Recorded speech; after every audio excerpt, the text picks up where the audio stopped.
What is the one thing, more than any other, that would unite Israel enough to begin the sacrifices again?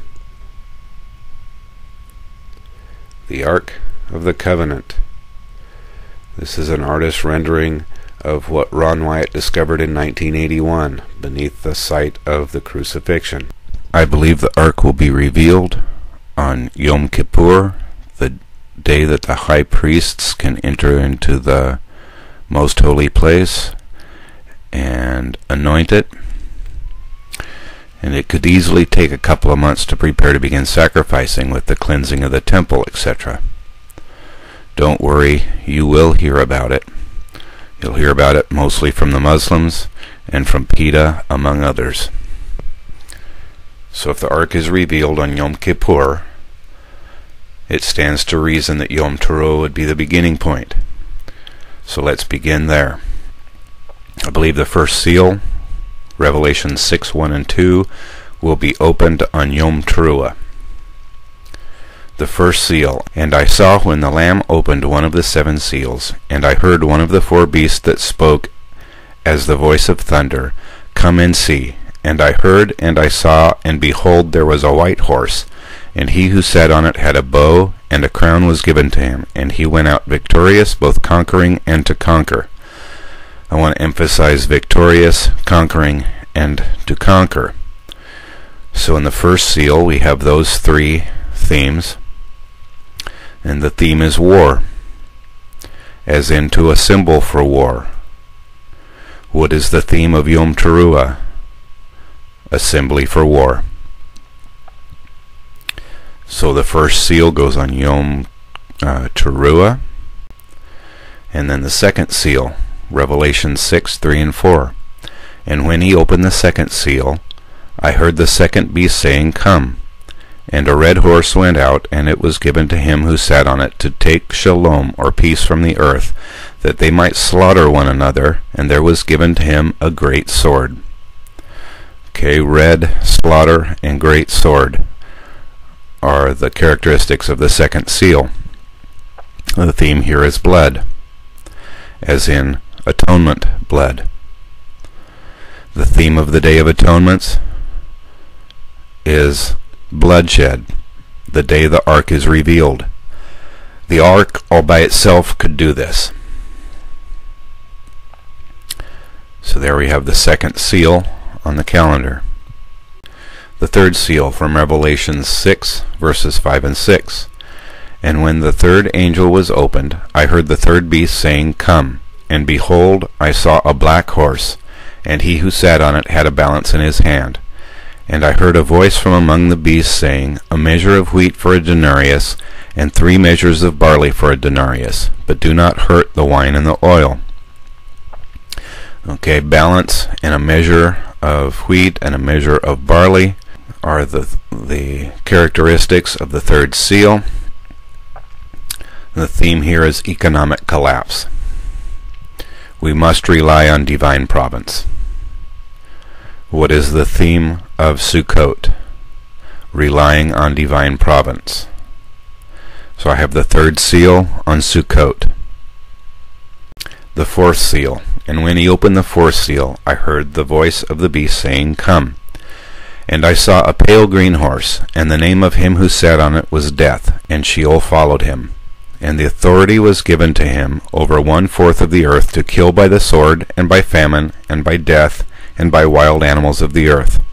Death and kill are the characteristics of the fourth seal.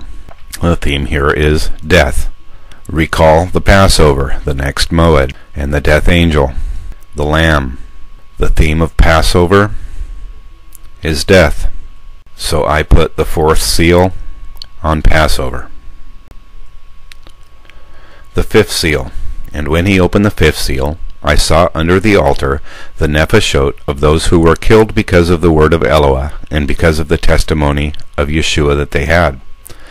And they cried with a great voice and said, How long, Yehovah, set apart and true, do you not judge and require blood of the inhabitants of the earth? And there was given to each and every one of them a white robe, and it was said that they should rest for a period of a short time until it should be ended. even their fellows and their brothers who were about to be killed, as also they had been. Okay, under the altar, the fellows and brothers who were about to be killed as they also had been. Characteristics of the fifth seal. The theme here is affliction. Recalls first fruits and matzah. The theme of matzah is affliction. So I put the fifth seal sometime during the festival of matzah. The sixth seal. And I looked, and he opened the sixth seal, and there was a great earthquake, and the sun became black like sackcloth of hair, and the whole moon became like blood. And the stars of heaven fell on the earth like a fig tree that casts its unripe fruit when it is shaken by a mighty wind. Melted as scrolls that are rolled up, and every mountain and every island were moved from their place. And the kings of the earth, and the great ones, and rulers of thousands, and the rich and the strong, and all the servants, and the sons of freedom, hid their nefashot in caves and in rocks of the mountains, saying to the mountains and the rocks, Fall on us and hide us from the face of the Lamb, because the great day of wrath has come, and who is able to stand? Great earthquake, mighty wind, melted, they hid themselves from the face of the Lamb. Okay, remember Shavuot in history, thunder, lightning, thick cloud, shofar exceedingly loud, people trembled, etc., etc. And Shavuot in Acts, sudden sound like a powerful wind, fire, people were troubled. The theme is the same. Characteristics of the sixth seal: great earthquake, mighty wind, great sound, much fear, fire, and smoke. The theme is Yahovah speaking. It recalls Shavuot. The theme of Shavuot is Yahovah speaking. So I put the sixth seal in Shavuot. The 144,000 sealed. What do we know about them? Well, we know that they're sealed between the sixth and seventh seal. They are sealed before the first trumpet, Revelation 7:3 and 8:7. They keep the commandments and have the testimony of Yahshua, Revelations 12:17 and 14:12. They are 12,000 from each tribe, and they are the first fruits. So I have the 144,000 also sealed on Shavuot. The seventh seal. And when he opened the seventh seal, there was silence in heaven for about half an hour. And I saw the angels who were standing before Eloah. 7 shofarim were given to them. And another angel came and stood by the altar, and he had a censer of gold, and much incense was given to him, that he might offer the prayers of the set-apart ones on the altar before the throne. And the smoke of the incense went up with the prayers of the set-apart ones, and from the hand of the angel before Eloah. And the angel took the censer, and filled it from the fire that is on the altar, and cast it to the earth. And there were thunders, and noises, and lightnings, and trembling of the earth, and the 7 angels who had the 7 shofarim prepared themselves to sound. Okay, verses 1 and 6. There was silence in heaven for about a half an hour, and the 7 angels who had the 7 shofarim prepared themselves to sound. What does that sound like except an orchestra that is just about ready to have the curtain go up? The seventh seal, the characteristics are silence in heaven for 30 minutes. Theme is rehearsals are over. Curtain or curtains. It reminds me of a heavenly orchestra. The theme of the day is curtains are going up.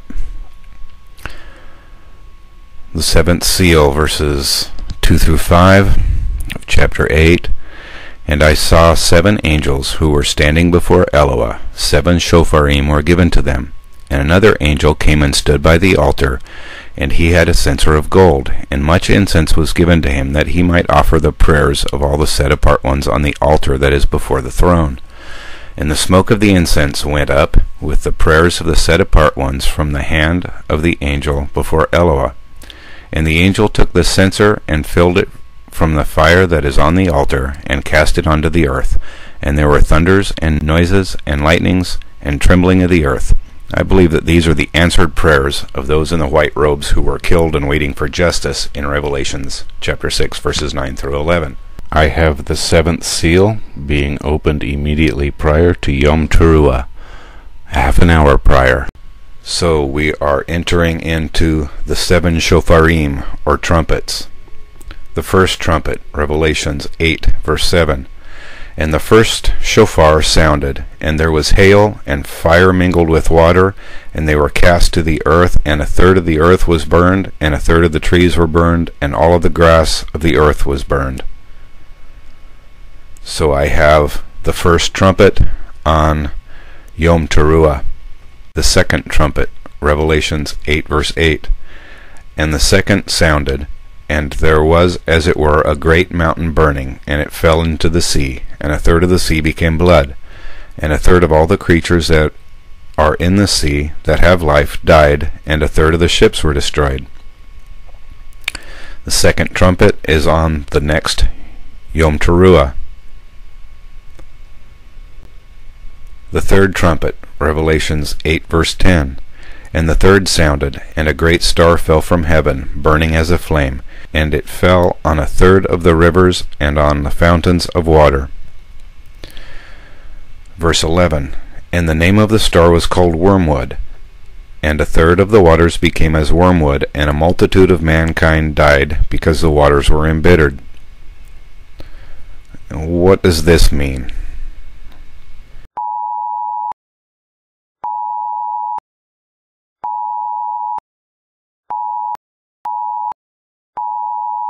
In Numbers chapter 5, verses 11 to 31, it speaks of the test of a faithful bride. And I believe wormwood is the test of a faithful bride. We're not going to read that right now for the sake of time, but I encourage you to read that passage and compare it to what Revelation says about wormwood. So I have the third trumpet on the following year on Yom Teruah.